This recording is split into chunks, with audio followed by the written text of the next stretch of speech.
ಕೇಳು ಕೇಳು ಕೇಳು ಜಾಣ ಜಾಣ ಸುದ್ದಿಯ ಕೇಳು ಕೇಳು ಕೇಳು ಜಾಣ. ಇಂದು ಹಂದು ಮುಂದು ಹಿಂದು ಹರಿವು ತಿಳಿವು ಚುಟುಕು ಬೆರಗು ನಿತ್ಯ ನುಡಿಯುವತ್ತು ತರಲು ನಿತ್ಯ ನುಡಿಯುವತ್ತು ತರಲು ಕೇಳಿ ಜಾಣರ ಜಾಣ ಸುದ್ದಿಯ ಕೇಳು ಕೇಳು ಕೇಳು ಜಾಣ ಜಾಣ ಸುದ್ದಿಯ ಕೇಳು ಕೇಳು ಕೇಳು ಜಾಣ. ಸಂಪುಟ 4 ಸಂಚಿಕೆ 96 ಡಿಸೆಂಬರ್ 16, 2020. ಜಾಣ ಜಾಣೆಯರು.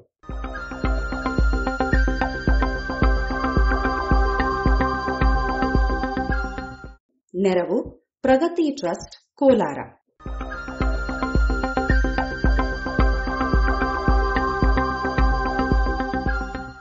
ಸಸ್ಯ ಲೋಕದ ಡಾರ್ವಿನ್.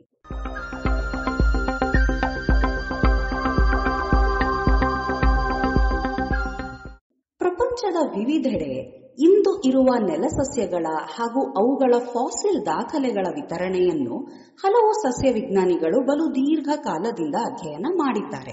ಈ ಸಸ್ಯ ವಿಜ್ಞಾನಿಗಳೆಲ್ಲರೂ ಬಹುತೇಕ ಯುರೋಪಿಯನ್ನರೋ ಅಥವಾ ಅಮೆರಿಕನ್ನರೋ ಆಗಿದ್ದರಿಂದ ವಿಶೇಷವಾಗಿ ಉತ್ತರಾರ್ಧ ಗೋಳದ ಸಸ್ಯರಾಶಿಯನ್ನೇ ಹೆಚ್ಚು ಅಧ್ಯಯನ ಮಾಡಿದ್ದಾರೆ.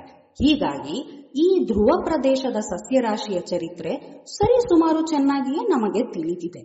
ಆದರೆ ದಕ್ಷಿಣ ಗೋಲಾರ್ಧದಲ್ಲಿರುವ ಸಸ್ಯರಾಶಿ, ಅದರಲ್ಲೂ ಅಲ್ಲಿನ ಫಾಸಿಲ್ಗಳ ಚರಿತ್ರೆಯ ಬಗ್ಗೆ ಬಹಳ ಕಡಿಮೆ ಮಾಹಿತಿ ಇದೆ. ಈಗ ಈ ದಕ್ಷಿಣ ಗೋಲಾರ್ಧದ ಹಲವಾರು ದೇಶಗಳು ನಮ್ಮ ಮಿತ್ರ ರಾಷ್ಟ್ರಗಳಾಗಿರುವುದರಿಂದ ದಕ್ಷಿಣ ಅಮೆರಿಕಾದ ಸಸ್ಯ ವಿಜ್ಞಾನಿಗಳು ಹಾಗೂ ಈ ದೇಶಗಳಲ್ಲಿನ ಸಸ್ಯರಾಶಿಯ ಬಗ್ಗೆ ನಡೆದ ಅಧ್ಯಯನಗಳ ಬಗ್ಗೆ ನಾವು ತಿಳಿದುಕೊಳ್ಳುವುದು ಒಳ್ಳೆಯದು. ಈ ಭೂಗೋಳದ ಮೇಲೆ ಹರಡಿಕೊಂಡ ನೆಲ ಹಾಗೂ ಜಲದಲ್ಲಿ ಈ ಹಿಂದಿನ ಯುಗಗಳಲ್ಲಿ ಅಪಾರ ಬದಲಾವಣೆಗಳಾಗಿವೆ. ಒಮ್ಮೆ ಸಾಗರವಿದ್ದಂತಹ ಎಡೆಗಳಲ್ಲಿ ಈಗ ಬೃಹತ್ ಪರ್ವತಗಳು ನೆಲೆಯಾಗಿವೆ. ಪ್ರಮುಖ ಭೂಖಂಡಗಳು ಹಾಗೂ ಜಲಮೂಲಗಳಲ್ಲಿನ ವಿತರಣೆಯಲ್ಲಿನ ಈ ಬದಲಾವಣೆಗಳು ಹವಾಮಾನದಲ್ಲಿನ ಏರುಪೇರುಗಳಿಗೂ ಅದಕ್ಕೆ ತಕ್ಕ ಹಾಗೆ ಸಸ್ಯರಾಶಿಯ ವಿತರಣೆಯಲ್ಲಿನ ಏರುಪೇರುಗಳಿಗೂ ನಿಸ್ಸಂದೇಹವಾಗಿಯೂ ಕೊಡುಗೆ ನೀಡಿವೆ. ಈಗ ಇರುವ ಸಸ್ಯರಾಶಿಯ ವಿತರಣೆಯ ಕಾರಣಗಳಲ್ಲಿ ಪ್ರಮುಖವಾದಂಥದ್ದು ಹಾಗೂ ಪ್ರಾಯಶಃ ಮೊದಲಿಗ ನೆನೆಸುವಂಥದ್ದು ಬೃಹತ್ ಭೂಖಂಡಗಳ ನಡುವೆ ಹಾಗೂ ಅವುಗಳನ್ನು ಸುತ್ತುವರೆದಿರುವ ಸಾಗರಗಳ ನಡುವಿನ ಸಂಬಂಧ. ಸಾಗರಗಳು ಕೆಲವು ಸಸ್ಯಗಳ ಹೊರತಾಗಿ ಮಿಕ್ಕೆಲ್ಲದರ ವಲಸೆಗೂ ಅಡ್ಡಿಯಾಗುತ್ತವೆ. ಎತ್ತರದ ಪರ್ವತಗಳು, ವಿಶಾಲವಾದ ಮರುಭೂಮಿ ಹಾಗೂ ವಿವಿಧ ಭೂಖಂಡಗಳ ನಟ್ಟ ನಡುವೆ ಇರುವಂತಹ ಒಣಭೂಮಿಗಳು ಕೂಡ ಸಸ್ಯಗಳ ವಲಸೆಗೆ ಅಡ್ಡಿಗಳಾಗುತ್ತವೆ. ಇವುಗಳಲ್ಲಿ ಪರ್ವತಗಳು ಕೆಲವೊಮ್ಮೆ ವಲಸೆಯ ಹೆದ್ದಾರಿಗಳು ಆಗಬಹುದು. ಇದಕ್ಕೆ ಪುರಾವೆಯನ್ನು ನಾವು ಧ್ರುವ ಹಾಗೂ ಧ್ರುವ ಪ್ರದೇಶದ ಸಮೀಪದಲ್ಲಿರುವ ಹಲವು ಸಸ್ಯ ಪ್ರಭೇದಗಳು ತಮ್ಮ ಸಹಜ ನೆಲೆಯಿಂದ ಬಲು ದಕ್ಷಿಣಕ್ಕೆ ಚಿಲಿ ಮತ್ತು ಕ್ಯಾಲಿಫೋರ್ನಿಯಾಗಳಲ್ಲಿ ಇರುವಂತಹ ಸಿಯೆರಾ ನೆವಾಡಾ ಹಾಗೂ ರಾಕಿ ಪರ್ವತಗಳಲ್ಲಿಯೂ ಇವೆ ಎನ್ನುವುದರಲ್ಲಿ ಕಾಣಬಹುದು. ಭೂಗೋಳದ ಬಹುತೇಕ ನೆಲ ಪ್ರದೇಶವೆಲ್ಲವೂ ಉತ್ತರ ಗೋಲಾರ್ಧದಲ್ಲಿರುವ ಉತ್ತರ ಅಮೆರಿಕ ಹಾಗೂ ಯುರೇಷಿಯಾ ಖಂಡಗಳಲ್ಲಿವೆ.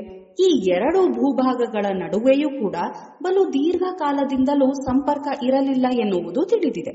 ಇವೆರಡೂ ಭೂಖಂಡಗಳಲ್ಲಿ ಇರುವ ಸಸ್ಯರಾಶಿಗಳ, ಅದರಲ್ಲೂ ಅಕ್ಷಾಂಶ ಹೆಚ್ಚಿರುವೆಡೆ ಇರುವವುಗಳ ನಡುವಣ ಸಂಬಂಧಗಳು ಇದನ್ನು ನಿರೂಪಿಸುತ್ತವೆ. ಉತ್ತರ ಧ್ರುವ ಹಾಗೂ ಧ್ರುವ ಸನಿಹದ ಪ್ರದೇಶಗಳಲ್ಲಿ ಇರುವ ಬಹುತೇಕ ಮರ, ಪೊದೆಗಳು ಹಾಗೂ ಗಿಡಗಳು ನಿಕಟ ಸಂಬಂಧಿಗಳು ಇಲ್ಲವೇ ಸಮರೂಪಿಗಳು. ಹೀಗಾಗಿ ಉತ್ತರ ಅಮೆರಿಕ ಹಾಗೂ ಯುರೇಷಿಯಾಗಳೆರಡನ್ನು ಲಾರೇಷಿಯಾ ಎನ್ನುವ ಪುರಾತನ ಭೂಖಂಡವೊಂದರ ಅಂಗಗಳು ಎಂದು ಕೂಡ ಕೆಲವರು ಮಂಡಿಸಿದ್ದುಂಟು. ದಕ್ಷಿಣದಲ್ಲಿರುವ ಭೂಖಂಡಗಳಾದ ಅಮೆರಿಕ, ಆಫ್ರಿಕಾ, ಆಸ್ಟ್ರೇಲಿಯಾ ಹಾಗೂ ದಕ್ಷಿಣ ಧ್ರುವಗಳು ಒಂದಿನ್ನೊಂದರಿಂದ ವಿಶಾಲವಾದ ಸಾಗರಗಳಿಂದ ಬೇರ್ಪಟ್ಟಿವೆ. ಸಸ್ಯರಾಶಿಗಳೇ ಇಲ್ಲದ ಬರಡದು ದಕ್ಷಿಣ ಧ್ರುವಖಂಡದ ಹೊರತಾಗಿ ಉಳಿದೆಲ್ಲ ಖಂಡಗಳಲ್ಲಿ ವೈವಿಧ್ಯಮಯವಾದ ಹಾಗೂ ವಿಶಿಷ್ಟವಾದ ಸಸ್ಯರಾಶಿಗಳು ಇರುವುದು ಇವು ಬಲು ದೀರ್ಘಾವಧಿಯಿಂದಲೂ ಬೇರೆಯಾಗಿಯೇ ಇದ್ದವೆಂದು ತಿಳಿಸುತ್ತದೆ. ಹಾಗಿದ್ದರೂ ಇವೆಲ್ಲದರಲ್ಲಿಯೂ ಹಲವು ಸಂಬಂಧಿತ ಕುಲಗಳನ್ನು, ಕೆಲವು ಒಂದಕ್ಕೊಂದು ಸಂಬಂಧಿಯಾದ ಪ್ರಭೇದಗಳು ಇರುವುದು ಈ ಖಂಡಗಳ ನಡುವೆ ಬಲು ಪುರಾತನ ಕಾಲದಲ್ಲಿ ಇದ್ದ ಸಂಪರ್ಕವನ್ನು ತೋರುತ್ತಿದೆ. ಕೆಲವರು ಭೂವಿಜ್ಞಾನಿಗಳ ಪ್ರಕಾರ ಪೇಲಿಯೋಜೋಯಿಕ್ ಯುಗದ ಕೊನೆಯಲ್ಲಿ ಗೋಂಡ್ವಾನ ಎನ್ನುವ ಒಂದು ದೊಡ್ಡ ದಕ್ಷಿಣ ಖಂಡವಿತ್ತು. ಇದರಲ್ಲಿ ಇಂದು ಇರುವ ಎಲ್ಲ ದಕ್ಷಿಣದ ಭೂಭಾಗಗಳಲ್ಲದೆ ಭಾರತವೂ ಸೇರಿಕೊಂಡಿತ್ತು. ಈ ಗೋಂಡ್ವಾನಾಗೂ ಉತ್ತರದ ಭೂಭಾಗಗಳಿಗೂ ನಡುವೆ ಇದ್ದ ವಿಶಾಲವಾದ ಟೆಥಿಸ್ ಎನ್ನುವ ಸಾಗರ ಬೇರ್ಪಡಿಸಿತ್ತು. ಇದು ಮುಂದಿನ ಮೀಸೋಜೋಯಿಕ್ ಯುಗದ ಕೊನೆಯವರೆಗೂ ಉಳಿದಿತ್ತು. ಇಂದು ಉತ್ತರ ಹಾಗೂ ದಕ್ಷಿಣ ಅಮೆರಿಕ ಖಂಡಗಳಲ್ಲಿರುವ ಸಸ್ಯರಾಶಿಗಳ ನಡುವಿನ ವ್ಯತ್ಯಾಸಗಳನ್ನು ಪ್ರಾಯಶಃ ಇದು ವಿವರಿಸುತ್ತದೆ. ಇಂದಿನ ದಕ್ಷಿಣ ಭೂಭಾಗಗಳು ಒಂದರಿಂದಿನ್ನೊಂದನ್ನು ಸಂಪೂರ್ಣವಾಗಿ ಬೇರ್ಪಟ್ಟದ್ದು ಹೇಗೆ ಎನ್ನುವುದು ಇನ್ನೂ ಊಹೆಯೇ ಆಗಿದೆ.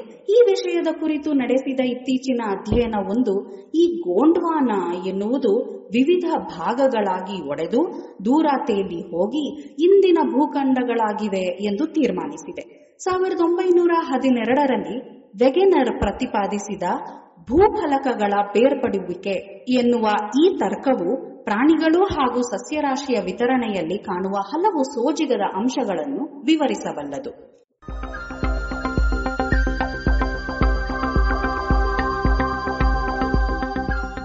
ಇದು ಚಾರ್ಲ್ಸ್ ಡಾರ್ವಿನ್ನಂತೆಯೇ ಹಲವು ಖಂಡಗಳನ್ನು ಅಲೆದು ಸಸ್ಯರಾಶಿಗಳನ್ನು ಹಾಗೂ ಅವುಗಳ ಫಾಸಿಲ್ಗಳನ್ನು ಅಧ್ಯಯನ ಮಾಡಿ, ವಿಶೇಷವಾಗಿ ಸಸ್ಯಗಳಲ್ಲಿ ಇರುವ ಹೂ ಬಿಡದ ಸಸ್ಯ ಕುಟುಂಬಗಳನ್ನು ವಿಂಗಡಿಸಿ ಅವುಗಳ ನಡುವಣ ಸಂಬಂಧಗಳನ್ನು ವಿಶ್ಲೇಷಿಸಿದ 20ನೇ ಶತಮಾನದ ಮೇಧಾವಿ ಸಸ್ಯವಿಜ್ಞಾನಿ ಡಾಗ್ಲಸ್ ಹಾಟನ್ ಕ್ಯಾಂಬೆಲ್ ಹೇಳಿದ ಮಾತುಗಳು. ಡಾರ್ವಿನ್ ಹಾಗೂ ವ್ಯಾಲೆಸ್ ಜೀವಿ ವಿಕಾಸವಾದವನ್ನು ಮುಂದಿಟ್ಟಾಗ ಅದಕ್ಕಾಗಿ ಅವರು ಅವಲಂಬಿಸಿದ್ದು ಬಹುತೇಕ ಪ್ರಾಣಿ ಕುಲಗಳ ನಡುವಣ ಸಂಬಂಧ ಹಾಗೂ ಅವುಗಳ ಫಾಸಿಲ್ಗಳ ಅಧ್ಯಯನ. ಈ ತತ್ವಗಳು ಸಸ್ಯರಾಶಿಗೆ ಹೊಂದುತ್ತೆನ್ನುವ ಬಗ್ಗೆ ಯಾರಿಗೂ ಸಂಶಯವಿರಲಿಲ್ಲವಾದರೂ ಅದಕ್ಕೆ ತಕ್ಕುದಾದ ಪುರಾವೆಗಳನ್ನು ದೊರಕಿಸುವುದು ಕಷ್ಟವಾಗಿತ್ತು. ಇಂತಹ ಪುರಾವೆಗಳನ್ನು ಒದಗಿಸಿದವನೇ ಕ್ಯಾಂಬೆಲ್. ಈ ಅಮೆರಿಕನ್ ವಿಜ್ಞಾನಿ ಹುಟ್ಟಿದ ದಿನ ಇಂದು ಡಿಸೆಂಬರ್ 16.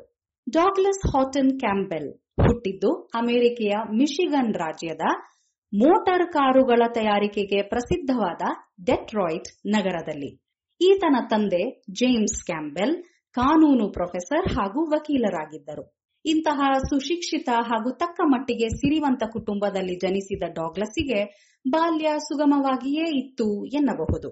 ಈತ ಹುಟ್ಟಿದ್ದು ಚಾರ್ಲ್ಸ್ ಡಾರ್ವಿನ್ ತನ್ನ ಸುಪ್ರಸಿದ್ಧ ವಿಕಾಸವಾದವನ್ನು ಮಂಡಿಸಿದ್ದ ಪುಸ್ತಕ ಪ್ರಕಟವಾದ ವರ್ಷದಲ್ಲಿಯೇ ಎನ್ನುವುದು ಕಾಕತಾಳೀಯ. ಸಾವಿರಾರು ಕಿಲೋಮೀಟರ್ ದೂರದಲ್ಲಿದ್ದ ಅಮೆರಿಕೆಯಲ್ಲಿಯೂ ಈತ ಡಾರ್ವಿನ್ನನ ವಾದದ ಪ್ರಭಾವಕ್ಕೆ ಒಳಗಾದ. ಡಾಗ್ಲಸ್ ಶಾಲೆ ಮುಗಿಸಿ ಮಿಶಿಗನ್ ವಿಶ್ವವಿದ್ಯಾಲಯದಿಂದ ಸಸ್ಯ ವಿಜ್ಞಾನದಲ್ಲಿ ಪದವಿಯನ್ನು ಪಡೆದ. ಅನಂತರ ಸ್ವಲ್ಪ ಸಮಯ ತನ್ನ ಹುಟ್ಟೂರಿನ ಶಾಲೆಯಲ್ಲಿ ಪಾಠ ಮಾಡುತ್ತಲೇ ಪಿಎಚ್ಡಿ ಅಧ್ಯಯನವನ್ನು ಕೈಗೊಂಡ. 1886ರಲ್ಲಿ ಅಂದರೆ ತನ್ನ 26ನೆಯ ವಯಸ್ಸಿನಲ್ಲಿಯೇ ಡಾಕ್ಟರೇಟ್ ಪದವಿಯನ್ನು ಪಡೆದ ಡಾಗ್ಲಸ್ ಹೆಚ್ಚಿನ ಅಧ್ಯಯನಕ್ಕೆಂದು ಜರ್ಮನಿಗೆ ತೆರಳಿದ. ಅಲ್ಲಿ ಸಸ್ಯಗಳ ಅಂಗಗಳ ಬಲು ತೆಳುವಾದ ಬಿಲ್ಲೆಯನ್ನು ಹೆರೆದು ಅವುಗಳನ್ನು ಸೂಕ್ಷ್ಮ ದರ್ಶಕದಲ್ಲಿ ನೋಡುವ ತಂತ್ರವನ್ನು ಅಧ್ಯಯನ ಮಾಡಿದ. ಈ ತಂತ್ರವನ್ನು ಇದೀಗ ಎಲ್ಲ ಶಾಲೆ ಕಾಲೇಜುಗಳಲ್ಲಿಯೂ ಸಸ್ಯಗಳ ಒಳಾಂಗಗಳ ರಚನೆಯನ್ನು ತಿಳಿಸಲು ಉಪಯೋಗಿಸುತ್ತಾರೆ. ಆದರೆ ಆ ಕಾಲದಲ್ಲಿ ಇದು ಅತ್ಯಂತ ನವೀನ ತಂತ್ರವಾಗಿತ್ತು. ಮೇಣದಲ್ಲಿ ಸಸ್ಯದ ಭಾಗಗಳನ್ನು ಹುದುಗಿಸಿ ಅದನ್ನು ಅತಿ ಹರಿತವಾದ ಚಾಕುವಿನಿಂದ ಹೆರೆದು ಬಲು ತೆಳುವಾದ ಬಿಲ್ಲೆಗಳನ್ನು ತೆಗೆಯುತ್ತಿದ್ದರು. ಇದರ ಮೂಲಕ ಬೆಳಕು ಸರಾಗವಾಗಿ ಹಾಯುತ್ತಿದ್ದರಿಂದ ಒಳಗಿನ ರಚನೆಯನ್ನು ತುಸು ಬಣ್ಣ ಹಚ್ಚಿದರೆ ಬಲು ಸರಾಗವಾಗಿ ನೋಡಬಹುದಿತ್ತು.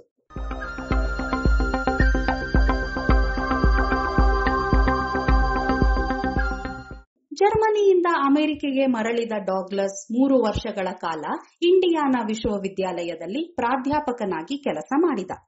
ಈ ಸಮಯದಲ್ಲಿಯೇ ಈತ ಶಾಲಾ ವಿದ್ಯಾರ್ಥಿಗಳಿಗಾಗಿ ಸಸ್ಯ ವಿಜ್ಞಾನದ ಕುರಿತು ಒಂದು ಪುಸ್ತಕವನ್ನು ಬರೆದ.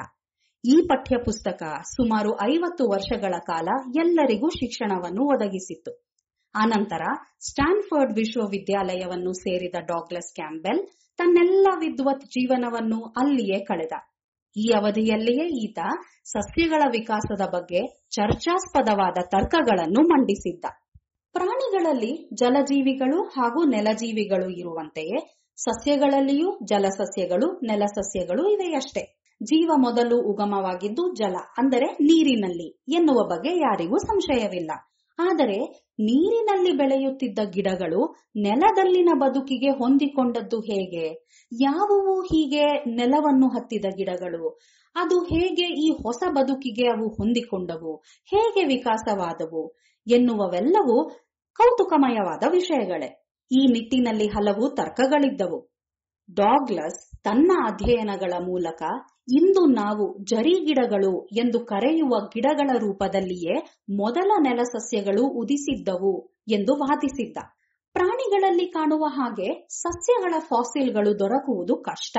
ಅದರಲ್ಲೂ ಹೂ ತಳೆಯುವ ಗಿಡಗಳಲ್ಲಿ ಇರುವಂತಹ ಗಟ್ಟಿ ಭಾಗಗಳು ಇಲ್ಲದ ಜಲಸಸ್ಯಗಳು ಫಾಸಿಲ್ಗಳಾಗುವುದು ಕಷ್ಟವೇ. ಆದರೂ ದೊರಕಿದ ಫಾಸಿಲ್ಗಳ ಪುರಾವೆಯನ್ನೇ ಇಟ್ಟುಕೊಂಡು ಹೀಗೊಂದು ವಾದವನ್ನು ಕ್ಯಾಂಬೆಲ್ ಮುಂದಿಟ್ಟಿದ್ದ. ಈ ವಾದಕ್ಕೆ ಪ್ರತಿವಾದವೂ ಇತ್ತೆನ್ನಿ. ಈಗಲೂ ಇದು ವಿವಾದಾಸ್ಪದ ವಿಷಯವಾಗಿಯೇ ಇದೆ. ಇದಷ್ಟೇ ಅಲ್ಲ, ಭೂಖಂಡಗಳು ಒಡೆದು ಚಲಿಸುತ್ತಿರುತ್ತವೆ ಎನ್ನುವ ಪ್ಲೇಟ್ ಟೆಕ್ಟಾನಿಕ್ಸ್ ವಾದವೂ ಆಗ ಇರಲಿಲ್ಲ. ಆ ಬಗ್ಗೆ ಊಹೆಗಳೂ ಇದ್ದವಷ್ಟೇ. ಆದರೆ ಈ ತತ್ವವನ್ನು ಸಸ್ಯಗಳ ವಿತರಣೆಯ ಹಿನ್ನೆಲೆಯಲ್ಲಿ ಒಪ್ಪಿ ಅದನ್ನು ಬಲವಾಗಿ ಬೆಂಬಲಿಸಿದ್ದು ಕ್ಯಾಂಬೆಲ್. ವೆಗೆನರನ ಈ ವಾದ ಜಗತ್ಪ್ರಸಿದ್ಧವಾಗಿದ್ದು ಕ್ಯಾಂಬೆಲ್ಲರ ನಿಧನದ ನಂತರ. ಹೊಸ ತಂತ್ರಗಳು ಭೂಮಿಯೊಳಗಿನ ಚಲನೆಗಳನ್ನು ತಿಳಿಸಿಕೊಡಲು ಆರಂಭಿಸಿದಾಗಿನಿಂದ. ಡಾರ್ವಿನನ ವಿಕಾಸವಾದಕ್ಕೆ ಪುಷ್ಟಿ ನೀಡಿದ ಅಧ್ಯಯನಗಳು, ವಾದಗಳನ್ನು ಮುಂದಿಟ್ಟಿದ್ದ ಡಾಗ್ಲಸ್ ಅಮೆರಿಕೆಯ ಸಸ್ಯವಿಜ್ಞಾನಿ ಡಾರ್ವಿನ್ ಎಂದೇ ಹೇಳಬಹುದು. ಇಂತಹ ಸಸ್ಯವಿಜ್ಞಾನಿ ಈ ಯುಗದಲ್ಲಿ ಗಿಡ ಮರಗಳ ಹೊರರೂಪವನ್ನು ಕೂಲಂಕುಷವಾಗಿ ಅಧ್ಯಯನ ಮಾಡುತ್ತಿದ್ದ ವಿಜ್ಞಾನಿಗಳಲ್ಲಿ ಕೊನೆಯವನೆಂದು ಹೇಳಬಹುದು. ತದನಂತರದ ದಿನಗಳಲ್ಲಿ ಸುಪ್ರಸಿದ್ಧರಾದ ಎಲ್ಲ ಸಸ್ಯವಿಜ್ಞಾನಿಗಳು ಒಂದೋ ತಳಿ ವಿಜ್ಞಾನವನ್ನು ಇಲ್ಲವೇ ಮಾಲಿಕ್ಯುಲರ್ ಬಯಾಲಜಿಯ ತಂತ್ರಗಳನ್ನು ಆಧರಿಸಿ ತಮ್ಮ ತರ್ಕಗಳನ್ನು ಮಂಡಿಸಿದ್ದು. ಇಂತಹ ಹಳೆಯ ತಲೆಯ ಪ್ರತಿಭೆ ಡಾಗ್ಲಸ್ ಹಾಟನ್ ಕ್ಯಾಂಬೆಲ್ ಹುಟ್ಟಿದ ದಿನ ಇಂದು ಡಿಸೆಂಬರ್ 16.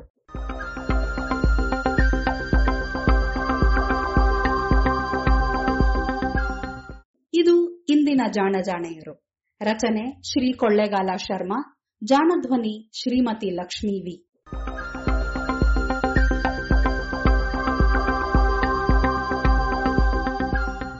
ನೆರವು ಪ್ರಗತಿ ಟ್ರಸ್ಟ್, ಕೋಲಾರ.